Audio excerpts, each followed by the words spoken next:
Hello and welcome to Promenade Française. This is going to be another Chinese video. What is going on? I thought this is Promenade Française. Well, the thing is, yeah, so I mean, I speak three languages. I speak Chinese the best, Russian number two, and French is what I'm learning these days. I had a really big issue this last Tuesday because I had a French lesson, but the French lesson was like no, I have like a lot of French lessons. I got like, it's like now it's up to two lessons every day except for Saturday. So that's 13 lessons. And then we added another two lessons. We're doing 15 lessons a week. 15 lessons a week of French. So, anyways, I jump into my regular, what's it called? Russian lesson, and I just couldn't speak Russian. Like the words wouldn't come out. Я не говорю по-русски. Совсем. It was so weird. It was like I haven't experienced that to that level with French or with Russian before. Completely forgot how to speak French, to speak Russian. It took a while. It took a while. It took like 2 or 3 minutes, and then finally like something just clicked, and then вдруг я говорю по-русски without a problem. Без проблем. Мы without a problem, без проблем, without problems, без проблемы, проблем. I mean, it's impossible to speak Russian without a problem. It's so crazy. Anyways, I was gonna do the Russian lesson tonight, but I mean, I got all the Chinese stuff already ready to go, so I just figured let's just do the Chinese tonight. Remember last week I was saying maybe we can do more than one video, maybe not. So, okay, I'm hoping to do a Russian video later this week because the Russian lesson was really good yesterday. Um, and I feel like I'm prepared to I got something to say as far as Russian is concerned. French, not yet. Um, the two extra lessons that I added with my French teacher, basically they're mainly focused on like those grammar books. And so like I'm really excited to have like lessons where we're going through the grammar exercises. The problem is that like the stuff that we're doing right now, it's so simple. Like we're like, okay, it's like so there's animate and inanimate, right? So there's like animate, it means living things, and then we're talking about like the gender of living things, and then we're showing how in some cases the gender of living things is like um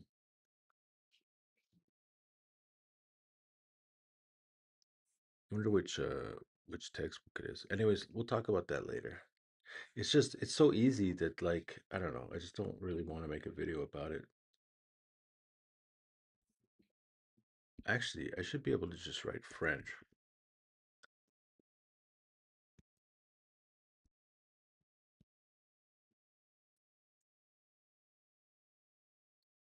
French exercises? No. French lessons.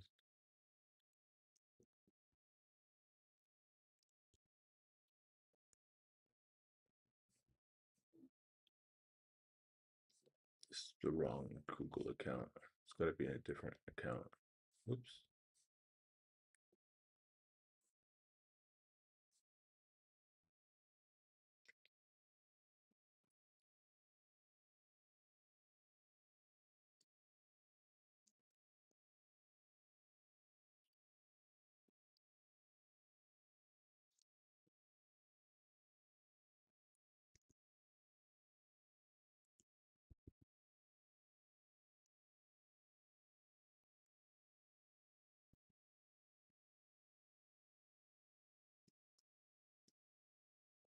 I just don't know. I don't even know what the lesson. Okay, I'm just gonna. This is driving me crazy.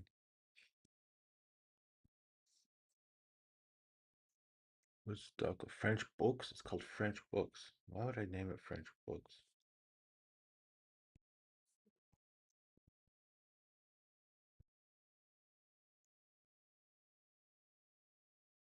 What is going on? It's not found. I can't find it. Ah, it's in the wrong. It's literally in the wrong Google account.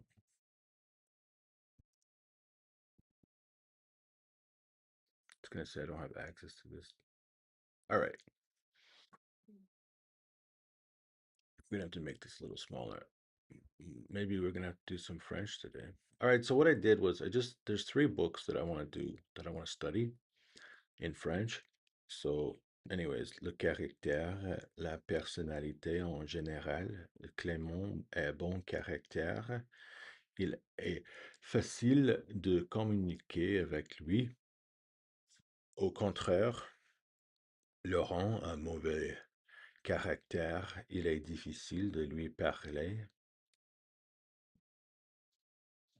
So this is from one of the books, and we're in chapter 4. So this is more interesting because we're actually going into like people's personality characteristics. And then we didn't start doing, there's not, maybe the next one will be an exercise. So this is book 1. This is the first book. Now in the second book, we're talking about, you see, so we got feminine and masculine. And then, so in some cases, you can see that the dentiste, it's the same for masculine and feminine. Architecte, peintre, fleuriste, libraire. So the masculine and feminine are the same for animate, for these animate nouns, as compared to sometimes you have a male and female. It's a little bit different. And like also my tutor, she's just like this is so boring, and like I don't. It's like she's having a hard time paying attention. Mon nouveau et les filles de ma sœur. I don't know what this is about, but you see how this is a 10 and 11? And this one is a 8 and a 9, so it goes backwards through the book. So then this is the third book. This is actually last year we did a challenge. We did like a 90-day challenge, and then we went through this book. So then I went to the very beginning of the book again, and we're doing the same book again. And I don't know, what are you going to do? If you haven't learned it, then you have to learn it again. Then I put a big red line, and then next time I can put the screenshots in here. So I feel like French, we're gonna skip French for a little bit because like le, la, it's like nobody cares about this stuff. Like obviously you have to learn that. There's a million videos about that. I don't want to make a video about that anyways, but I'll just leave that in there because that's actually, I need that. All right, so today we're gonna jump back into Chinese. Okay, so when the lips are gone, the teeth grow cold. And this is actually really interesting because I was watching a video about like so after Trump arrived in China, then I remember there were some commentators and they were they were saying like I guess North Korea and China.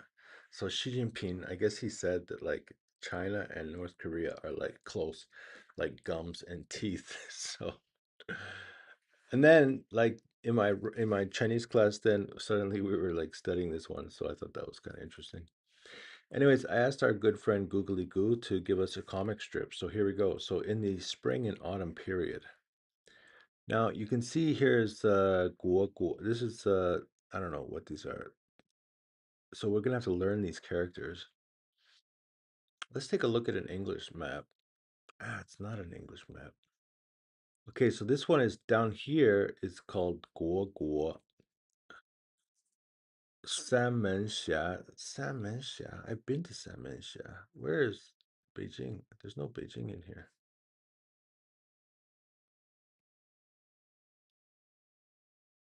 Oh, wow. This is actually kind of weird. So Beijing actually would be way up here. But remember, actually, Beijing is actually the new capital. Nanjing was the capital, I think, a long, long time ago.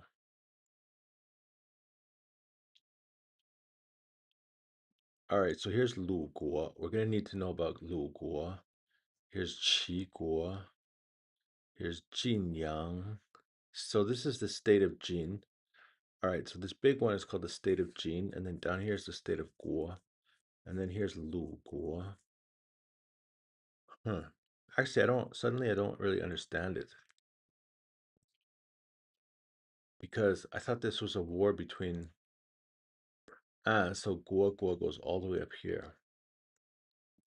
I think that it's going to be talking about a war between Lu Guo and uh, this one and Yu Guo, and they have to go through Guo Guo in order to fight. I can't really remember, so let's take a look.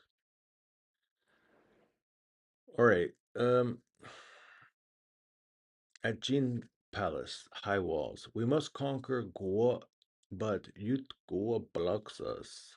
Yu Guo blocks us. Okay, we want to conquer Guo. Okay, so here's okay. Guo is over here, so it's not quite the same as the map that we have from. And then what? So then this is but the what? Yu Guo blocks us. Jin envoys present shimmering green jade ornaments and two magnificent white horses to Duke Yu and his advisor Gong Zhiqi in Yu Palace. Gifts and requests to borrow passage. My lord, Guo protects Yu like a wall. Guo and Yu are like lips and teeth. If the lips are gone, the teeth feel cold. Duke Yu smiles, distracted by the jade. If Jin destroys Guo, Yu will perish next. Duke Yu dismisses the idea. You must understand this principle, my lord. It is great. It is grand of what did you say? Let Jin pass. Okay, so please do not land passage for Jin to attack. It is granted. Let Jin pass.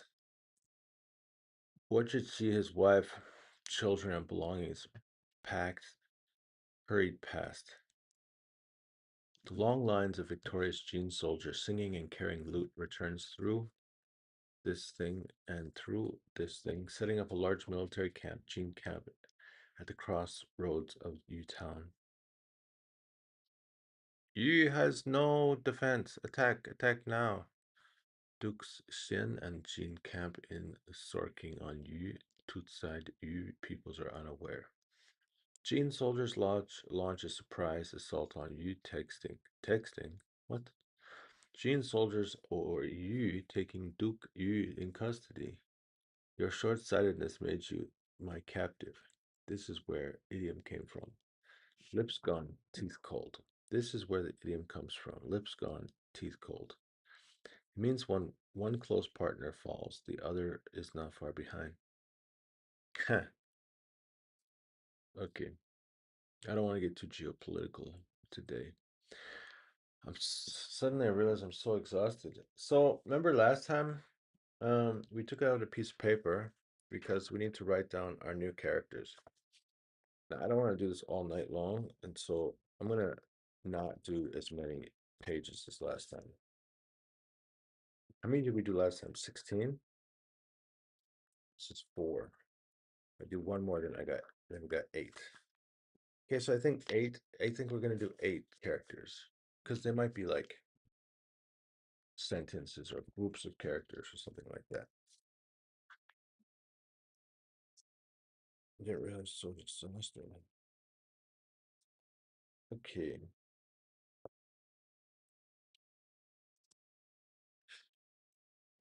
Yeah, so then I had my Chinese lesson after the Russian lesson, and the Chinese teacher was just like blown away because I don't think she believed I will ever do homework. The thing is, like, I mean, I know I look like a slacker sometimes, especially since I've been trying to learn French for like how long have I been on this channel? Like years. Like, I've literally been doing this for years.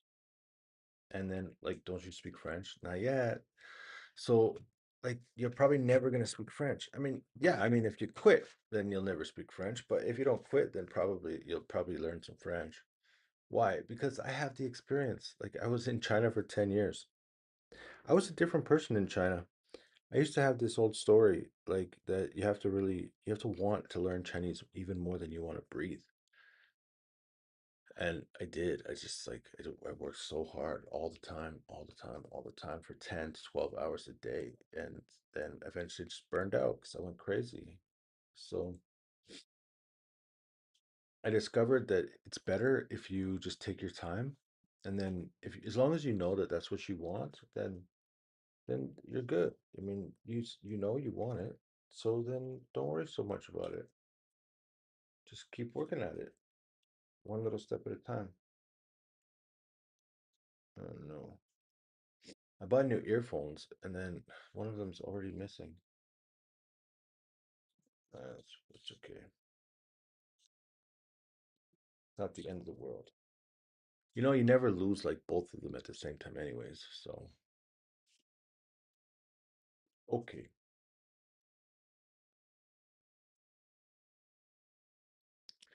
唇亡齿寒. Maybe we should definitely write that. That's really difficult. 唇, what is 唇? 唇亡. Let's ask our googly goo.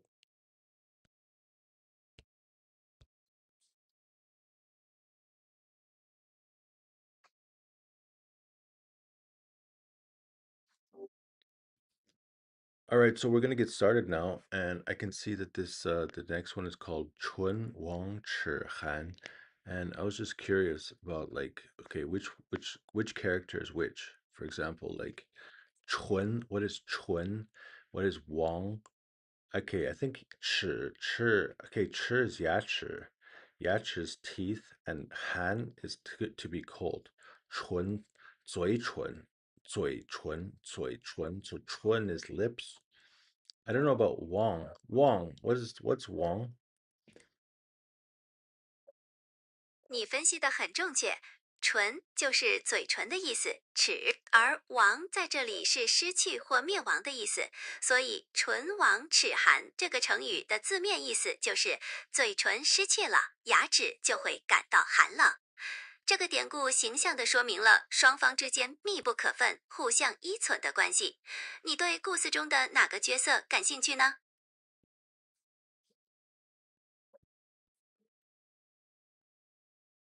So last time it actually it updated this page for us. So I'm just not sure if it's gonna update it for us this time or not.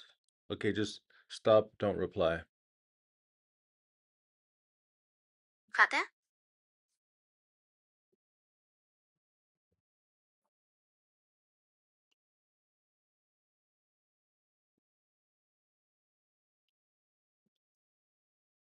Okay, you can see it says 你分析的很准确，唇就是嘴唇的意思，齿是牙齿，寒是寒冷，而亡这就在这里是失去或灭亡的意思，所以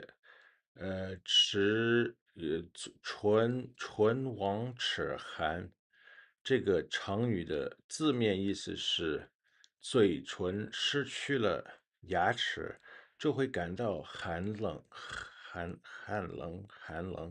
这个或者是典故实际上地说明了双方之间密不可分、互相依存的关系。你对这个故事的哪里角色感兴趣呢？Yeah, let's just wait. So stop, don't reply.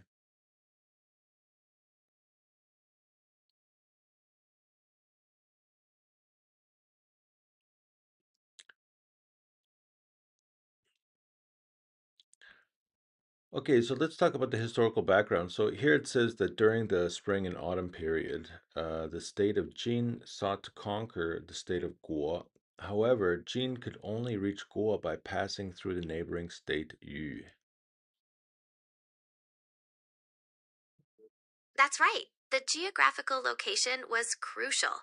Jin was a much more powerful state, but without the passage through Yu, attacking Guo would have been extremely difficult. This set up the perfect scenario for the Chún Wáng Chǐ Hán dilemma. What are your thoughts on Jin's strategy? Okay, so this is close to Xiamenxia, Sanmenxia, and Pinglu.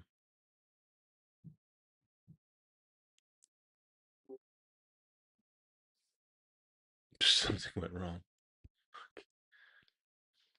All right, good. So, I mean, in this picture, I don't really see Okay, wait. So here's the state of Jin, and then here's the state of Yu, and here's the state of Guo. So they're I guess they're gonna go this way.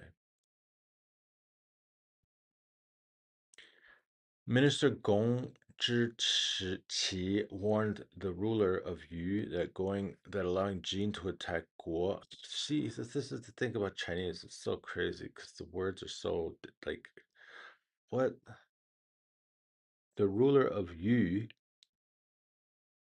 can use in the middle. That allowing Jin to attack Guo. That allowing Jin to attack Guo going through Yu would eventually lead to Yu's own destruction. His warning to Yu's destruction. So if he lets Jin to go through Yu, it will lead to Yu's destruction. His warning became the source of the famous Chinese idiom, if the lips are gone, the teeth grow cold. The idiom describes two parties whose survival or interests are closely interconnected. Okay, so Jin, they bar a passage through Yu, and this is the gateway to Guo. After Guo falls, Jin immediately turns back and destroys. After Guo falls, then Jin turns back and destroys Yu on the way home. All right, let's begin. 春秋时期，晋国. Okay, so we got one is. Oh, we didn't cut this page right. So we got to get used to these names. We got 晋国,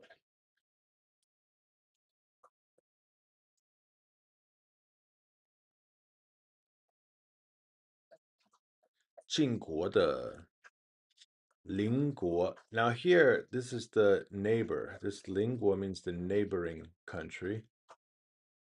是国. Now we have 国. Wow, there's a lot of lines in that one. That's one of the more complicated characters I've seen in my day. And I have seen many a character, considering that I'm a foreigner. You know, I started listening to this this book. It's called The China Mirage, and it's talking about China, historical China. And at that time, hundreds of years ago, it was forbidden for foreigners to study the Chinese language. Isn't that wild?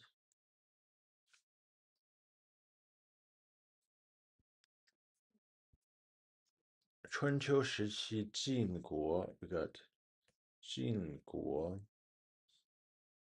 the Ling Shi Guo, we got Guo Guo, and Yu Guo. All right, so I didn't quite. I'm a little bit tired, so I put the Guo Guo and Yu Guo. I put the Guo and the Yu next to each other by accident. Anyways, it's fine. During the spring and autumn period, the neighboring states of Jin were two small states of Guo and Yu.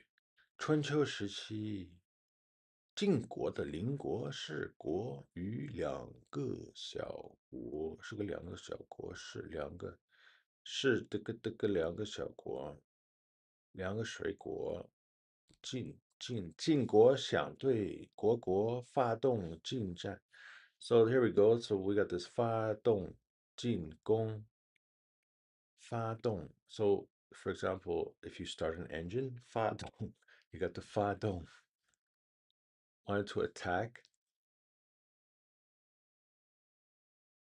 Yeah, so actually all four characters, they're combining to mean attack. Because you could just 发动机 as engine. All right, let's write it down. 发动进. Let's write the pinyin first. 发动进 攻. Jin is Jin. 攻发动进攻，发动进攻，但是必须经过虞国，that's the 虞 is on the right side，虞国，OK，attack，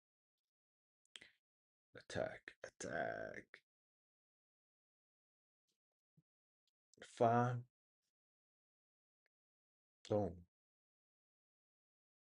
进攻，nice。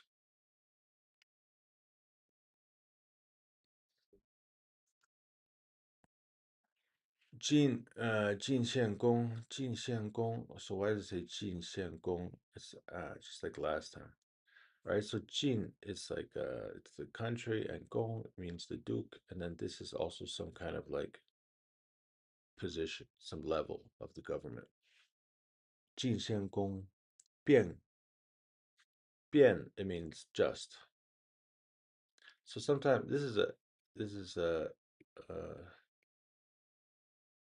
变给 just 救 it means 救，变给虞国的国君，愚公送去美玉和名马，请求借道，让晋军攻打国。What is going on? Duke State of Jin sent fine jade and famous horses to the ruler of Yu, asking for the Jin army to pass through the Yu in order to attack Guo. Okay, so we know what's going on, all right? So he brings all these gifts. He's like, hey, we're gonna be buddies, we're gonna be friends, everything's gonna be fantastic, and you just need to let us pass through. 晋献公. All right, what about characters? 晋献公变给虞国的国 what is this? 国君虞公. Okay, so we got this one over here. 晋献公. All right, let's do another paper. So we got one dude, his name is 晋献公. 晋献公 sounds like 地三鲜。地三鲜，你喜欢吃地三鲜吗？ You know, I talked to a guy in Chinese today. He was like, hey, I want to learn English. And I was like, oh, yeah. And he's like, hey, just let me speak Chinese to you for a minute. And I was like, okay. So weird. 晋献公变给虞国的国君虞公. Why is his name 国君？虞国的国君，虞国的国君。See, the thing is, the problem I have here is, you see how this one's name is 晋献公. So the country is Qin, and then Gong is the duke, and then actually Xiangong, I think together means duke. But this one, it says Guo Jun. Okay, let's ask our googly. Oh my goodness. Oh yeah, it's still on. Nice. Oh, try again. All right, so let's speak Chinese. So here it says Jin Xiangong. So I understand one guy's name is Jin Xiangong. And here it says 晋献公变给虞国的国君虞公. So why is it that the second one is 4 characters, 国君虞公, and the first one is 3 characters, 晋献公? 晋献公是晋国的君主的称号，献是他的谥号。而虞国的国君中，国君是通用的职位名称，虞公是对他的祭体称呼，所以结果上看起来不同。你对这种称谓的格式还有疑问吗？没有，我是说那个，就是说晋献公这是3个字，为什么突然那个第2个是4个字呢？哦，我明白了你的意思。晋献公这3个字是特定的称号，而虞国的国君是一个描述性的短语，它包含了虞国和国君2个部分，所以是4个字。在语中中，这2种表达都是为了指代同一个人。啊，就是说你可以说是，就是说这个人他的名称是虞公，然后这虞公这个人他是虞国的国君。是的，没错。虞公是虞国的国君，而国君是对他身份的描述。这样理解更清晰了吧？是的，那国君那种我有英文翻译。好的，等一下。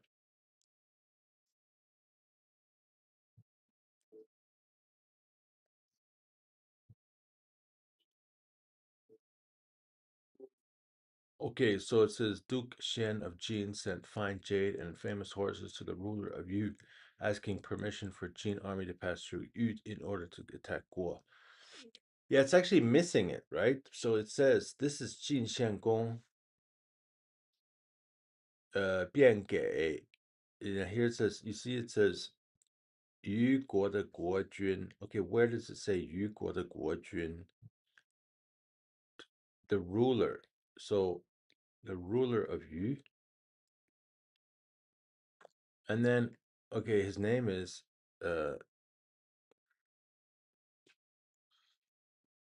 Yu Gong. Oi, oi, oi. Okay, so we got Qin Shen Gong, and then we got Yu Gong.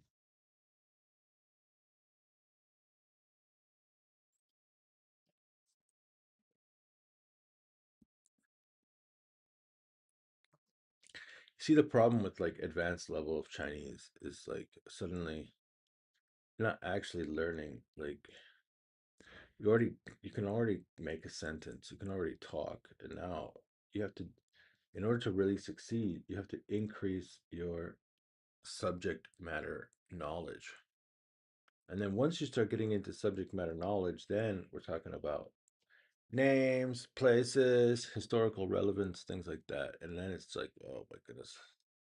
It's like you have to like develop a whole new attitude, I suppose. Suppose. 公之奇. Who's 公之? 公之奇. Okay, I gotta figure out who this is.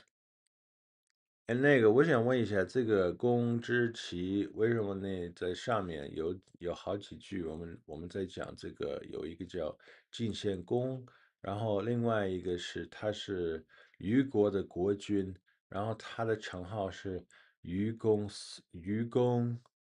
然后呢，你看第4个句，就是说突然有了这个公之奇，公之奇，谁是公之奇？公之奇是虞国的一位重要大臣，在你提到的文本中，晋献公向虞公请求借道时，正是公之奇站出来，以唇亡齿寒的道理极力劝阻虞公。他是故事中具有战略眼光的人物，可惜虞公没有听取他的意见。没有，我是说那个什么，就是说，我还是不太清楚，因为前面我们只知道有2个人，一个叫晋献公，然后有另外一个叫那个虞公，然后为什么是晋献公便给虞国的国君虞公送，去美玉和名马，请求借道让晋军攻打国王。国，就是说在前面就是提到的是2个良人，然后第一人叫晋献公，第二人叫虞公，然后我还是不太明白，就是突然，但是那个公之奇他是虞公，跟虞公有关系的，就是原来他们是这个他这个公之奇是哪个国家？他如果是对愚公说，那这个就是说他是不是就是晋献公呢？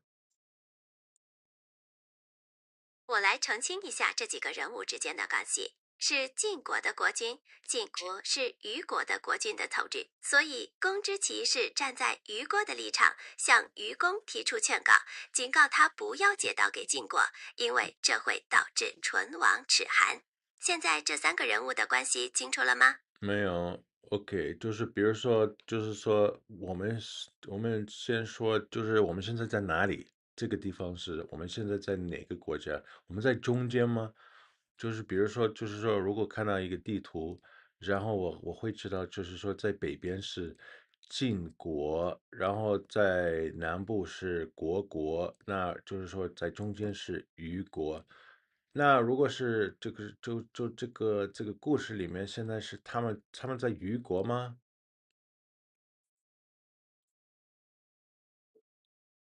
是的，你的理解很正确。在春秋时期的地理版图上，晋通常位于北部，而虞国和国则是它南部的两个小国。虞国正好处于晋国攻打国的必经之路，所以它在地缘政治上具有重要的地位。你对春秋时期的其他地理知识还想了解吗？就是说我只知道有两个人，一个人是叫愚公，然后愚公是虞国的国君，然后他们现在在这个虞国这个地里，然后来的是这个晋献公，晋献晋献公是个坏蛋，他是想打战，然后呢，他就告诉这个虞国的这个国君虞公，然后他就告诉他，哎，我会给你很多钱，然后呢，我们要去国去打战，然后突然又来了一个人，你是说这个公之奇是虞公的谁呢？公之奇是虞公的臣子或大臣，他是在晋献公提出借道请求时站出来明确反对的那个人。公之奇是从虞国的利益出发，警告虞公唇亡齿寒的道理，但虞公没有听从。Okay, what in English, can you explain it again? Certainly. Gong Zhiqi was a minister in the state of Yu, Yuguo. He was the one who pleaded with the Duke of Yu, Yugong, not to allow the state of Jin, to pass through their territory. Gong Zhiqi clearly understood the principle of Chún Wáng Chǐ Hán, realizing that Jin's aggression would eventually lead to Yu's destruction. What's a minister? A minister is like a high ranking official in the government or court, serving the ruler or duke. In this story, Gong Zhiqi was the duke. Nice. Okay, so now we got Jin Shan Gong, and then we got Yu Gong.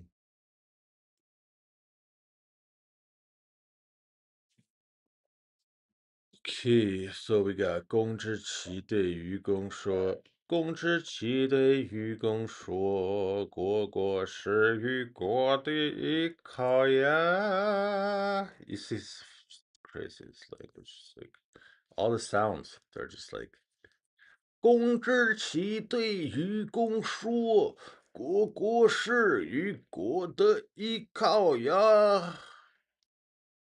国是虞国的依靠啊，依靠呀，依靠呀。Oh yeah. The state of Guo is the support of the state of Yu. Uh-huh. Okay, so he's saying, look, they're saying, look, so the state of Guo is supporting the state of Yu. So if you let Jingguo come through the state of Yu and hit the state of Guo, then the Yu Guo will be vulnerable. 国和虞国就好像是嘴唇和牙齿一样，嘴唇呢没有了，牙齿就会感到寒冷。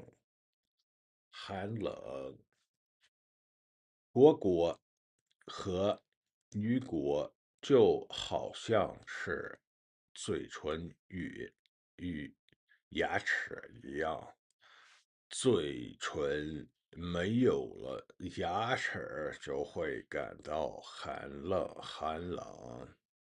Yeah. Okay, go on your like lips and teeth. If the lips are gone, if the lips are gone, if the lips are gone, the teeth will be feel cold. 一旦晋国灭掉, okay, let's do write this 灭掉. I like that one. Extinguish. The word means extinguish, but here it means destroyed. 一旦晋国灭掉，灭掉，灭掉，灭掉，灭掉，灭掉。一旦晋国灭掉国，虞国一定会跟着灭亡的。灭亡。So we got 灭掉 and 灭亡。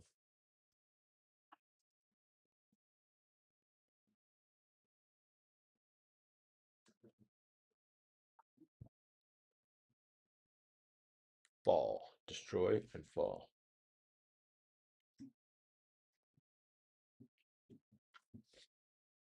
Nice.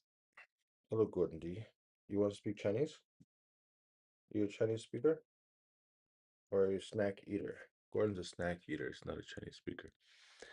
您应该明白这个道理。Yes. 请您千万不要借道。What is this? 借道。Allow.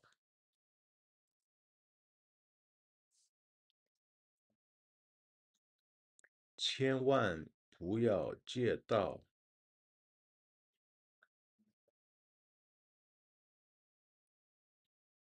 嗯，千万不要借道进军讨伐 attack 讨伐。All right, we got the 借道, which means allow Jin army to pass through. 让借道，千万不要借道，借道 allow Jin pass through. 借道 It sounds like the meaning is like borrow a road, to borrow a road. I guess it means to allow passage. And 讨伐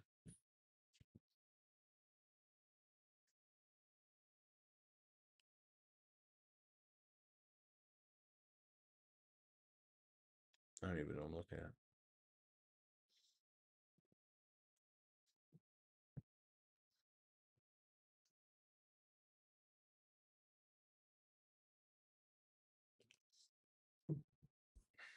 然而，愚公根本不听公之奇的劝告 the warning advice，仍然答应借道给晋国。Wow, okay, crazy. All right，公之奇，剑不能说服，剑不能说服愚公，就带着全家老小，he just took 带着全家老小，匆匆逃到的曹国。Seeing that he could not persuade the duke, Gong Qishir hurriedly fled to the state of Cao with his family. Ah, Wait, this actually, I remember this. It's here. He runs away. Hey, here's the dude. Okay, there's two dudes. It's probably the same dude. That's what I was confused about. Okay, so he has a different So this is the guy. So this is the dude. This is the guy from the other country. What is his name?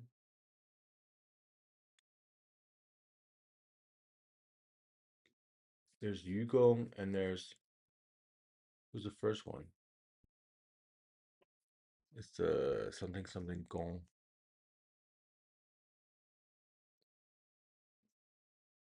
Here it is. Jin Xian Gong. All right, so the guy in the green is called Jin Xian Gong, and he's the one who's coming through. And then this other dude is like hanging out. 然而，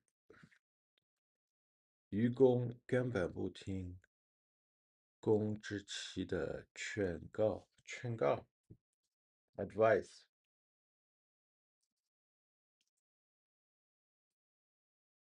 在哪里？根本不听公之奇的劝告。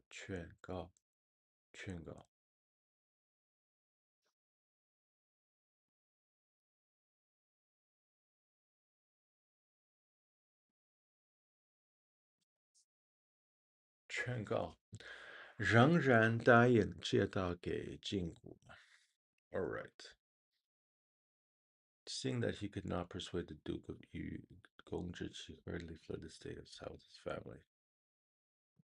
终于在愚公的帮助下进献了功，毫不费力的就将国灭掉了。Oh no！或前胜 after returning victorious, the Jin army used the excuse to reorganize his troops and station itself in Yu. 哈，或全胜，或全胜 after returning.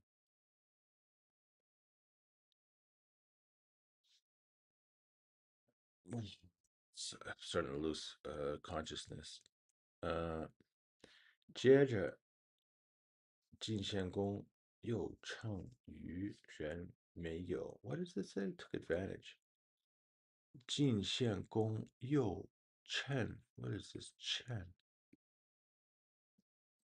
愚人灭有防备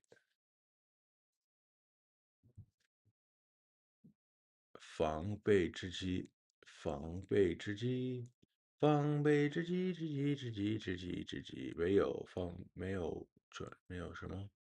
没有防备之机，发动的突然袭击。哼。Then the Duke army took advantage of the Jews people's lack of preparation and launched a surprise attack.